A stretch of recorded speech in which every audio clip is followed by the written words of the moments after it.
Hello everyone, I am Sandeep, your physics teacher, and today we will discuss about the Ampere circuital law. तो Ampere circuital law हम chapter पढ़ रहे हैं magnetic effect of current. तो magnetic effect of current में ampere circuital law क्या है?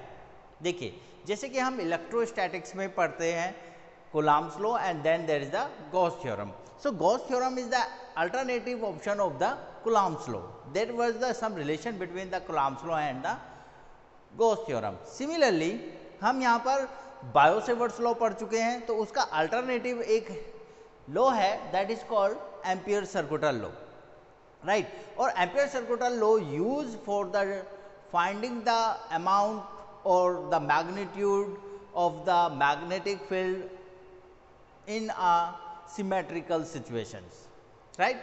So Ampere circuital law क्या है? देखिए, पहले इसे समझ लेते हैं. अगर हम मैग्नेटिक फील्ड की बात कर रहे हैं और अगर किसी डायरेक्शन में magnetic field particular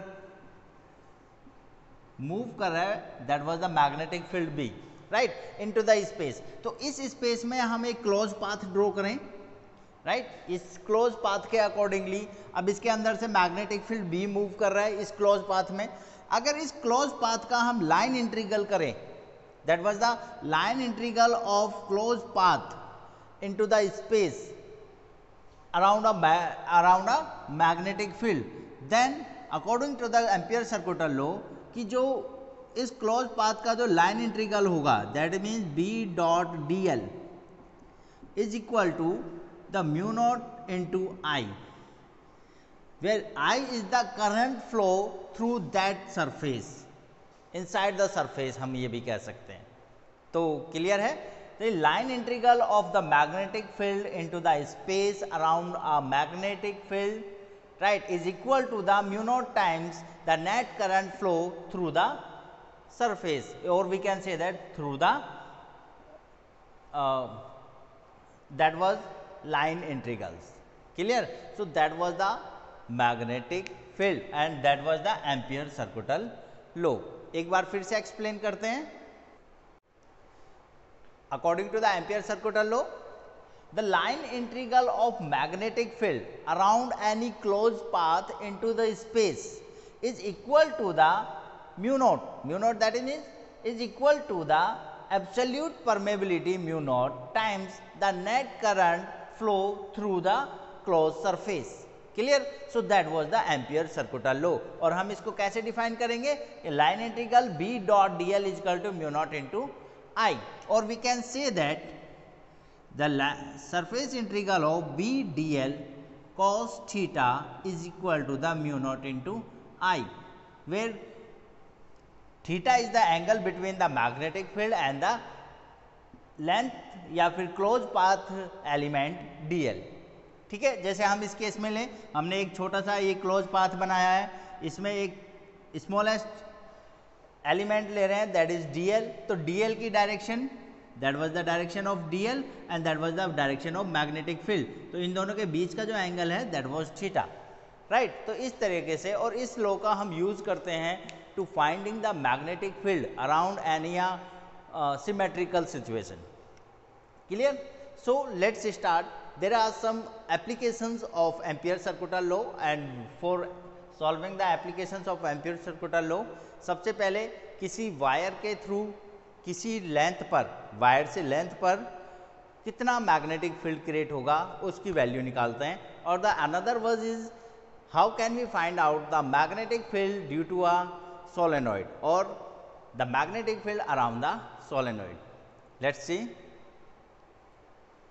So for solving the first applications of Ampere circuital law, that was we have to find out the magnetic field around a infinite long straight wire carrying current.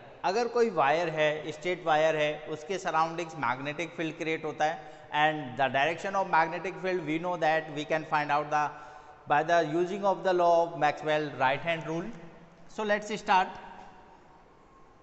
Consider we have a long straight wire carrying a current I, and then इस current की वजह से इसके around जो magnetic field create होगा वो इस तरह से होगा, राइट, कॉन्सेंट्रिक, जिसका एक सेंटर पर क्या होगा, ये वायर के सेंटर पर इसके अराउंड इस तरह से क्रिएट होगा and the direction of magnetic field is that one.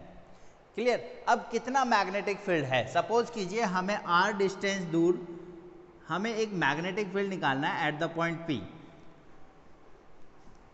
Right. So we have to find magnetic field at point P। हमें P पॉइंट पर ये मैग्नेटिक फील्ड फाइंड करना है। तो कैसे करेंगे, देखिए इसके लिए सबसे पहले जो मैग्नेटिक फील्ड क्रिएट हो रहा है उस मैग्नेटिक फील्ड को हमें एक लाइन इंटीग्रल में क्लोज करना होगा जिसको r डिस्टेंस से दूर। तो इसमें करंट I फ्लो हो रहा है, तो इसको पहले एक इक्वल डिस्टेंस पर, एक r डिस्टेंस पर एक लाइन इंटीग्रल से क्लोज कर दीजिए। क्लियर। अब इस लाइन इंटीग्रल पर क्लोज हमने एक छोटा सा एलिमेंट ले लीजिए, that was the element dl। क्योंकि हमें एम्पियर सर्कुलर लॉ अप्लाई करना है तो इसलिए हमें एक स्मॉल एलिमेंट, लेंथ एलिमेंट लेना होगा, दैट वाज dl। और जो dl की डायरेक्शन होगी वो dl की डायरेक्शन इस डायरेक्शन में होगी, राइट। क्योंकि हमने जो क्लोज पाथ लिया है वो पर्टिकुलर एक डायरेक्शन में लिया है और एक जो एलिमेंट है वो एक छोटा सा एलिमेंट, लीनियर एलिमेंट मानेंगे यानी कि स्ट्रेट लाइन में, तो उसका direction that was the dl। Clear. And we know that according to the Maxwell right hand thumb rule कि जो मैग्नेटिक फील्ड की डायरेक्शन होगी, अगर इस पॉइंट पर हम मैग्नेटिक फील्ड की डायरेक्शन निकालें तो वो भी इसी तरफ होगी through the tangent of the this circle of radius r। ये जो हमने सर्कल ड्रॉ किया है, ठीक है, उसके टेंजेंट के थ्रू ही मैग्नेटिक फील्ड की डायरेक्शन होगी। सो that was also be the direction of magnetic field B। Clear. तो अब हम इसमें एम्पियर सर्कुलर लॉ अप्लाई करेंगे और इजीली मैग्नेटिक फील्ड फाइंड कर सकते हैं r डिस्टेंस पर at the point P, right. So देखिए कैसे। Now according to Ampere circular law क्या होता है, that is line integral of magnetic field, line integral of magnetic field around a closed path is equal to the mu naught times the net current flow inside the path, right। यानी कि B dot dl line closed integral of B dot dl is equal to mu naught into I, where the I is the current flow in the wire, long straight wire में जो current flow हो रहा है, ठीक है। Now we can also say that the line integral of B dl cos theta is equal to mu naught into I, where according to the diagram, ठीक है, the value of theta is equal to 0 degree, क्योंकि line integral और magnetic field दोनों ही same direction में है। So theta is equal to 0 degree, is that means line integral of B dl cos 0 degree is equal to mu naught into I, और cos 0 की value 1 होती है और B को हमें फाइंड करना है तो B को बाहर निकाल लीजिए, क्योंकि B dl के रिस्पेक्ट में एक कांस्टेंट वैल्यू है, B का इंटीग्रेशन नहीं होगा, तो इंटीग्रेशन किसका होगा, सिर्फ dl का, that is equal to the mu naught into I. Clear. अब देखिए dl एक एलिमेंट था इस सर्कुलर पाथ पर, ठीक है, और अगर मुझे इसका क्लोज इंटीग्रल निकालना है यानी कि टोटल इंटीग्रल करना है तो इसका अब टोटल लेंथ लेनी पड़ेगी, that means the circumference of the this circle of radius r, जहां पर कि क्लोज इंटीग्रल ऑफ dl की वैल्यू क्या होगी, that was the equal to the 2 pi r, ठीक है, क्या होगा, दैट इज 2 पाई r। तो ये वैल्यूज यहां पुट कर दीजिए, then we get the value of magnetic field at a point P, then B into 2 pi r is equal to mu naught into I. So B is equal to mu naught into I upon 2 pi r. So that was the value of magnetic field at a distance small r, clear, at a distance small r from a current carrying conductor I, जिसमें कि current कितना flow हो रहा है, I current flow हो रहा है conductor में। तो याद रखिएगा किसी करंट कैरिंग वायर के थ्रू जो मैग्नेटिक फील्ड का मैग्नीट्यूड हम किससे निकाल सकते हैं, इस फॉर्मूले से निकाल सकते हैं, that is mu naught into I upon 2πr। Right class. इसके अदर एप्लीकेशन है, the application second one is magnetic field inside a current carrying solenoid. Clear, चलिए डिस्कस करते हैं। Now we have to find out the magnetic field inside a solenoid. So that was the other application of Ampere circular law. तो what is a solenoid? Firstly, solenoid होता क्या है? Solenoid एक circular coil है जो कि एक length पर बाउंड होती है थ्रू अ कॉपर वायर्स या कोई भी कंडक्टिंग वायर्स के through. Copper wire is the best conductor, इसलिए हम कॉपर वायर यूज करते हैं, ठीक है। और सोलेनॉइड को यूज किया जाता है ताकि हम एक इलेक्ट्रोमैग्नेटिक फील्ड क्रिएट कर सके, यानी कि एक मैग्नेटिक फील्ड क्रिएट कर सके। और सोलेनॉइड का यूज हम इलेक्ट्रोमैग्नेट्स बनाने के लिए भी करते हैं। आपने प्रीवियस क्लासेस में सोलेनॉइड के बारे में पढ़ा होगा। Let's say we have a solenoid that was, and it have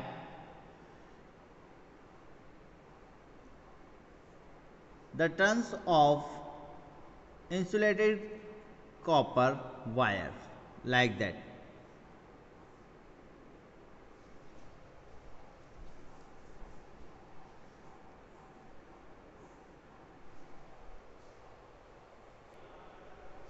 So that was a solenoid। देखिए ये एक सोलेनॉइड है जो किसी कार्डबोर्ड शीट या फिर चाइना क्ले के सर्कुलर सिलेंडर पर हम कार्बन के या कॉपर वायर्स की बाउंडिंग करते हैं, यानी कि टर्न्स कंप्लीट करते हैं। तो इसके बाद क्या होता है कि हर टर्न में करंट फ्लो हो रहा है और हर टर्न के थ्रू एक मैग्नेटिक फील्ड क्रिएट हो रहा है। हमने पढ़ा है magnetic field due to a circular coil. तो ये नंबर्स ऑफ सर्कुलर कॉइल है। अगर n टर्न है इस पूरे कॉइल में, तो यहाँ पर कितनी कॉइल हो गई? n कॉइल्स हो गई, और n कॉइल्स में सेम डायरेक्शन में करंट फ्लो हो रहा है। इसका मतलब जो मैग्नेटिक फील्ड क्रिएट हो रहा है इन सभी कॉइल्स के थ्रू, वो मैग्नेटिक फील्ड ऐड होता चला जाएगा और एक यहाँ पर एक स्ट्रॉन्ग मैग्नेटिक फील्ड क्रिएट होगा। लाइक दैट अगर हम सिर्फ एक कॉइल की बात करें तो एक कॉइल के थ्रू जो मैग्नेटिक फील्ड क्रिएट होगा, that was the magnetic field. Right, magnetic field इस तरह से होगा। और मैग्नेटिक फील्ड हमें पता है कि जो मैग्नेटिक फील्ड होगा वो सभी कॉइल्स के थ्रू, यानी कि सभी नंबर ऑफ टर्न्स के थ्रू सेम डायरेक्शन में होगा। तो वो सब ऐड होके या फिर सुपर इम्पोज होकर एक स्ट्रॉन्ग मैग्नेटिक फील्ड बनाएंगे अराउंड द सोलेनॉइड। राइट, और ये सोलेनॉइड आपका बार मैग्नेट की तरह रिएक्ट करता है, और जो मैग्नेटिक फील्ड है थ्रू द सोलेनॉइड वो एक जैसे बार मैग्नेट में होता है उसी तरह से ये मैग्नेटिक फील्ड होंगे।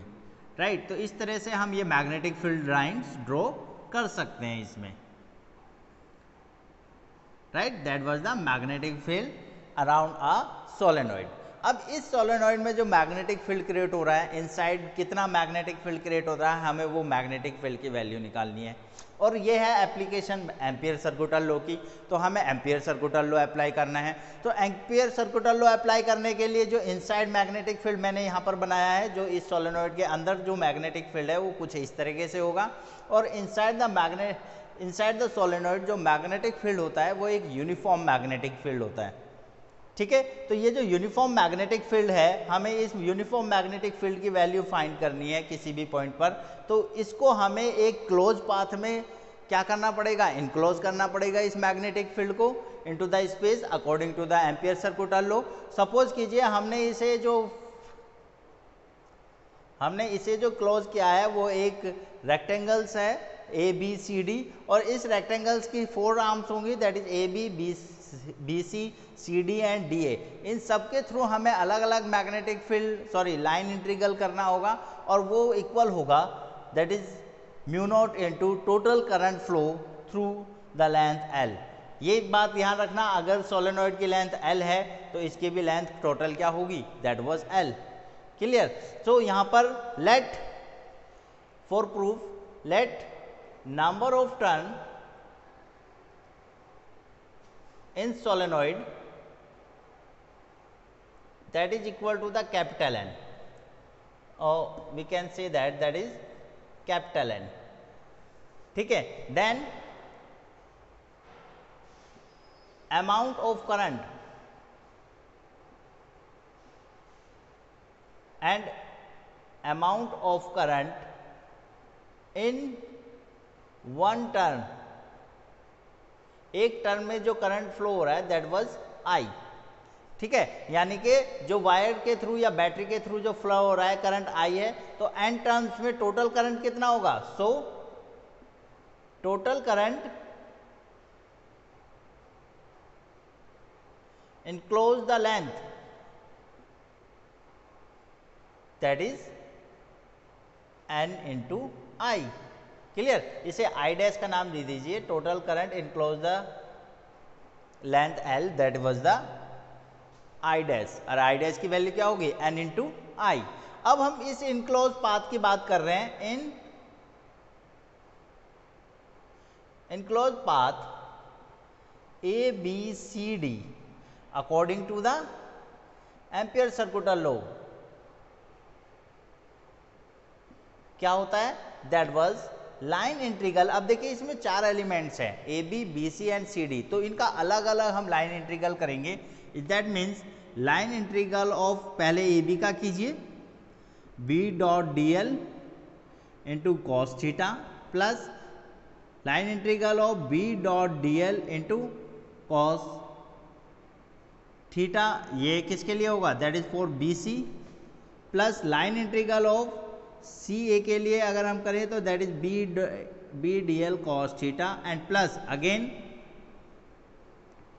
That was for C D, and again for D A B D L cos theta, and that is equal to the mu naught into I dash. I dash मतलब इस इनक्लोज पाथ में total current कितना flow हो रहा है, और वो total current हम निकाल चुके हैं, right? So now again how to solving it? The value of for close integral of AB, sorry पहले देखिए इस पाथ के लिए देखिए B to C and D to A के लिए B to C B dl cos theta और लाइन इंटीग्रल ऑफ D to A B dl cos theta, these values are equal to 0। ये 0 के बराबर क्यों होगी? क्योंकि देखिए यहाँ पर जो मैग्नेटिक फील्ड B, ये मैग्नेटिक फील्ड है B, और मैग्नेटिक फील्ड और जो हम एलिमेंट ले रहे हैं DL, यानी कि ये जो लेंथ की बात कर रहे हैं, ये दोनों एक दूसरे से परपेंडिकुलर हैं, ठीक है। और ये एक दूसरे से परपेंडिकुलर हैं, तो यहाँ पर जो एंगल होगा दैट वाज द 90 डिग्री और cos 90 की वैल्यू 0, तो ये पूरे टर्म्स क्या हो जाएंगे? 0 हो जाएंगे। तो यहाँ पर हमारा ये दोनों टर्म्स क्या हो गई? 0 हो गई, राइट। और अगर हम बात करें सी टू डी की, हमें मैग्नेटिक फील्ड निकालना है इनसाइड द सोलेनोइड, और जो ऊपर की बात है यानी कि हम बात कहाँ कर रहे हैं? इस सोलेनोइड से बाहर की, तो सी टू डी में कोई मैग्नेटिक फील्ड नहीं है। यहाँ पर हम रीजन दे देंगे because theta is equal to 90 degree, and then line integral of C to D B D L cos theta, that is also B the 0 because it is outside the magnetic field. ये magnetic field से बाहर है, तो ये भी 0 हो जाएगा, clear. सो अब हमारा बचता है the line integral of A to B B D L cos of 0 degree is equal to mu naught into I dash. Cos 0 की वैल्यू 1, बी बाहर आ जाएगा, the line integral of D L is equal to mu naught into I dash की value हम निकाल सकें, that is N into I, right. अब देखिए line integral of D L यानी कि ये total length, that was the length is L, मैं आपको पहले ही बता चुका हूँ। सो इस केस में B into L is equal to mu naught into N into I, और B is equal to mu naught into N upon L into I, where N upon L is called number of turn per unit length, n upon l is called small n, यानी कि number of turn per unit